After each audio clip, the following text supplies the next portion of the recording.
Have you ever been told that being an empath is just a trauma response? That your sensitivity is only the result of growing up in chaos or surviving pain?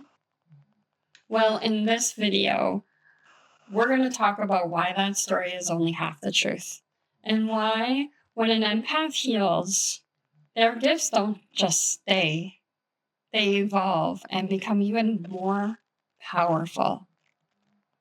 Let's get into it.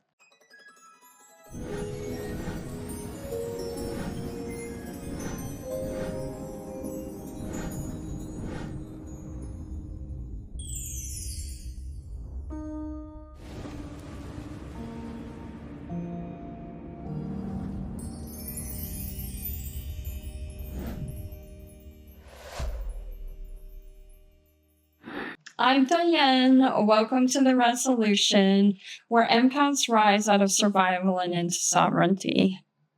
And yes, for many of us, trauma did shape the way we tuned into the world. But here's the thing. Once you heal, the sensitivity doesn't go away. It becomes power.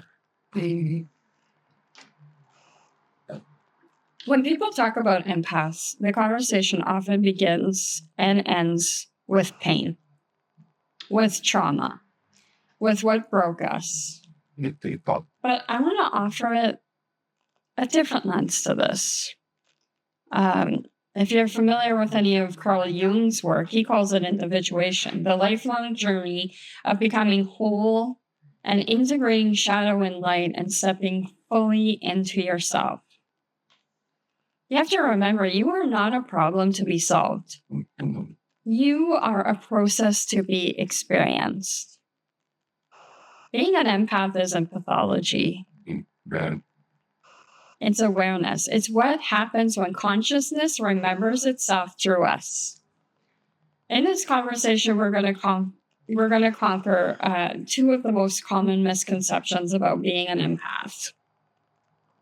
The first is the belief that empathy is just a trauma response.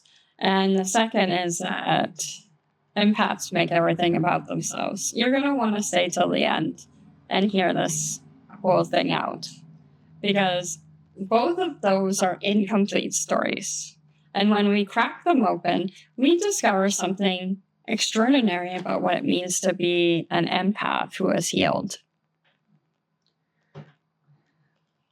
So for many empaths, our sensitivity was forged in the fire.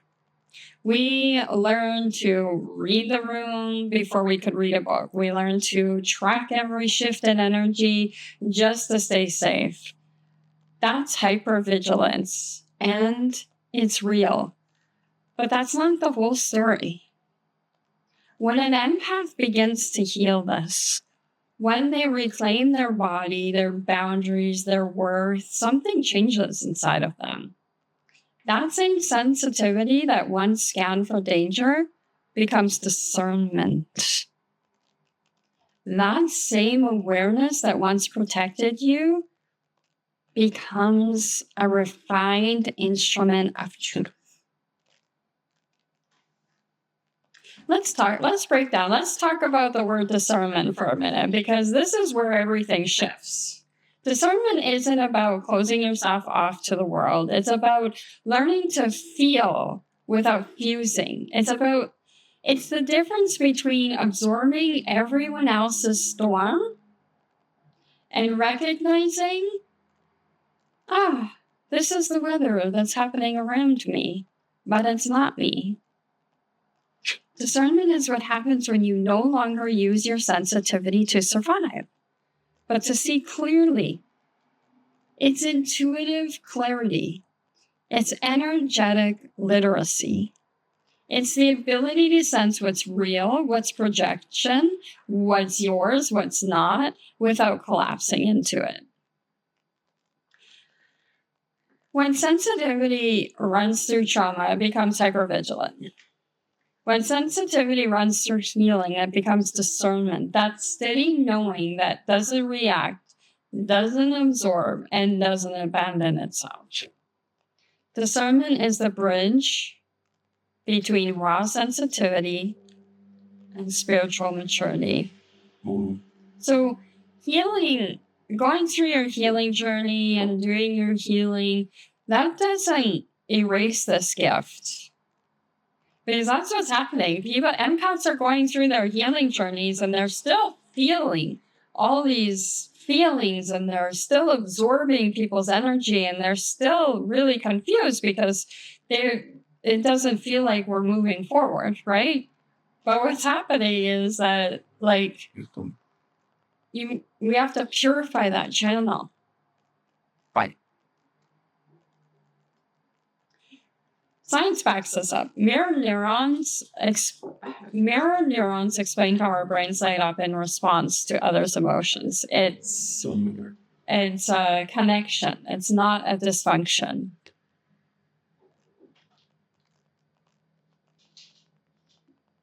And in healing terms, or spiritual healing terms, trauma cracked the shell of the ego so that the empathy could pour through. Once integrated, it no longer becomes fear-based intuition. It becomes soul-based perception. How beautiful is that? And it's exactly that for me. Like, that was my journey in my healing part, because obviously I've been an empath my whole life. But when I started to heal, I was so confused. I was like, I'm not healing. I'm just crying. There were so many different layers to it. But, before being healed, I became who I needed to be just to fit in, the shapeshifter. My sensitivity was sort of a dance. It wasn't a choice. It was a shield to keep myself safe. I used it to make everyone else more comfortable. I read energy like my life depended on it. Because in many ways, it did.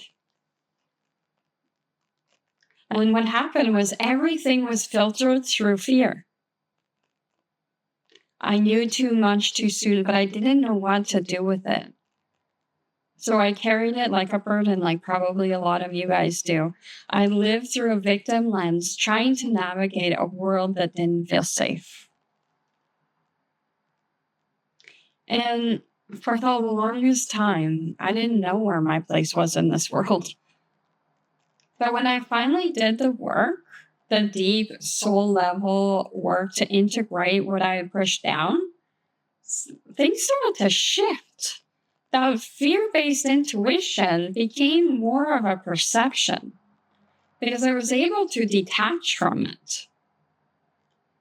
I was able to know where I ended and the world began. I understood what my ego was. I understood where my body was, where my feelings were. Okay. And in turn, I stopped carrying the weight of everyone else's pain like it was mine or mine to fix. Oh. And I realized something so simple, yet so powerful. Just recently, actually, we're needed in this world.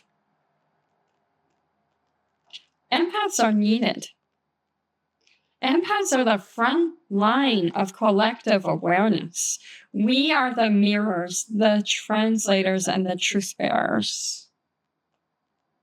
So that's why it's really important for us to stop hiding, stop creating walls. We have to really step into our power here. And in this channel, we're going to walk through a lot of ways to get through that. But we're going to go on to misconception number 2, because that's another one that I hear a lot. And empaths even call it out themselves. Empaths make everything about themselves, of course, because, when somebody's talking, you're like feeling what they're feeling and you're crying and or you always need to input a story that's relatable to what they're going through. You know what I mean.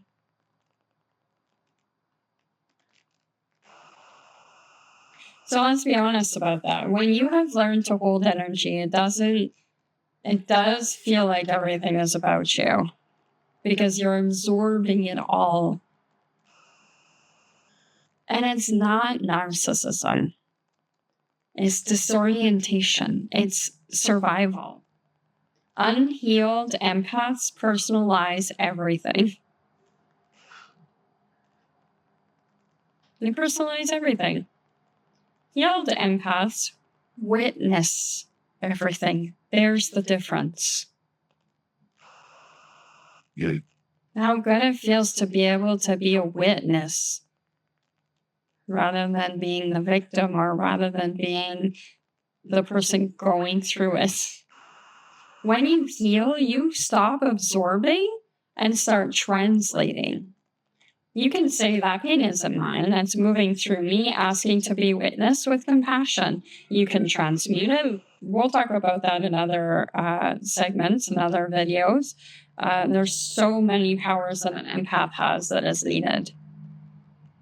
And when we start to understand that this isn't ours, this is not yours, there's so many powerful gifts that an empath has to navigate and to help raise the consciousness and raise the vibration of the earth.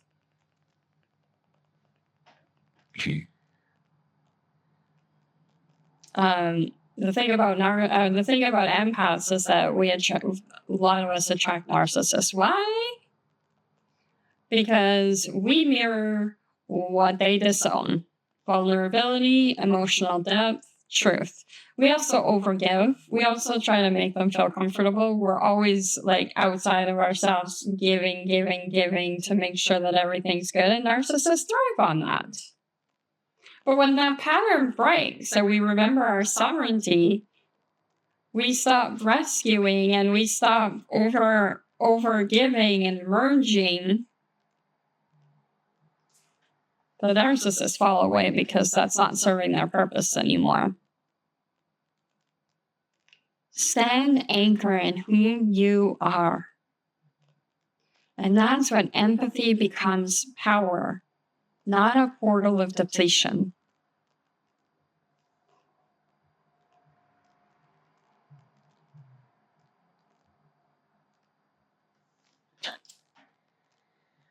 That's what I call empath rising. The moment your gifts stop being a wound and becomes your wisdom.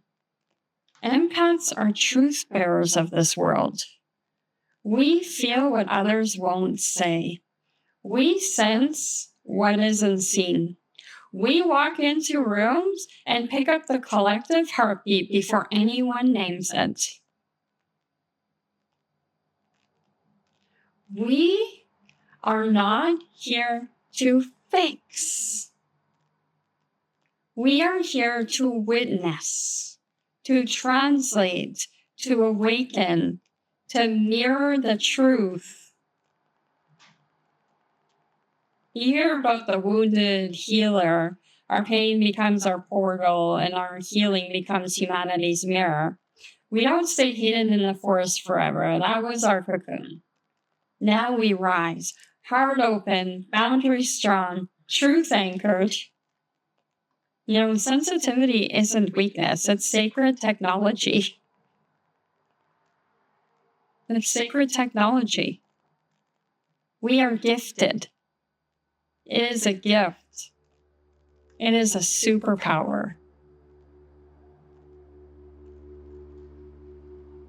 So, if you've ever been told that your empathy is just trauma, that you're weird or that you're, too sensitive or too much or broken, hear me now.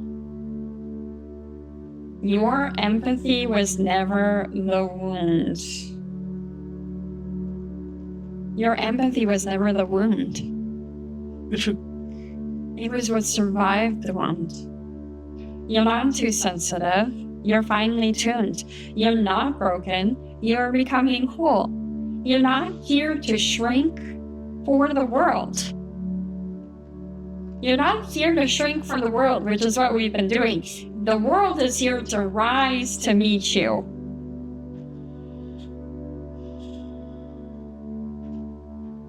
It's time. I'm so passionate about this. I'm so pumped for this. It is such an exciting time in the world right now.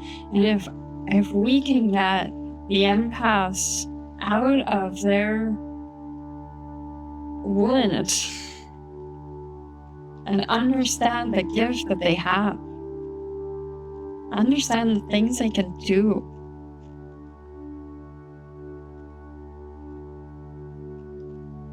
there's no stopping the consciousness rising in this world. There's no stopping it. It is gonna go fast-paced. So, if this message stirred something inside of you, and you feel seen or understood or reminded of the power that lives beneath your pain, this is just the beginning. This space isn't just a channel, it's a sanctuary for empaths to rise, to remember who we are beneath the survival patterns and the old stories. So, if you haven't done it already, make sure that you subscribe, follow, stay close, because over the next few weeks, I'll be sharing more teachings, stories, practices, and activations to help empaths step fully into their sovereignty. And if you're feeling called to go deeper, I built a community called the ReSOULution, a place where empaths gather, rise together, and do the soul work that leads to true embodiment. I also have a Sovereign Empath program that's coming soon. It's for those who are ready to stop carrying what isn't theirs and start living in as the powerful, rounded, radiant beings that they came here to be.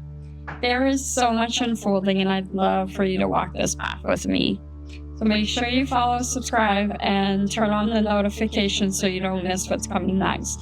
Highly recommend, if you haven't done it already, the 8-day worthiness activation. It's the groundwork and the baseline of any of this work that we're going to be doing.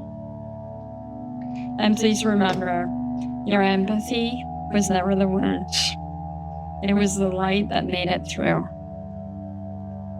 I'm Diane, and this is the ReSOULution, and I'm so grateful that you watched this video with me. We'll see you on the next video.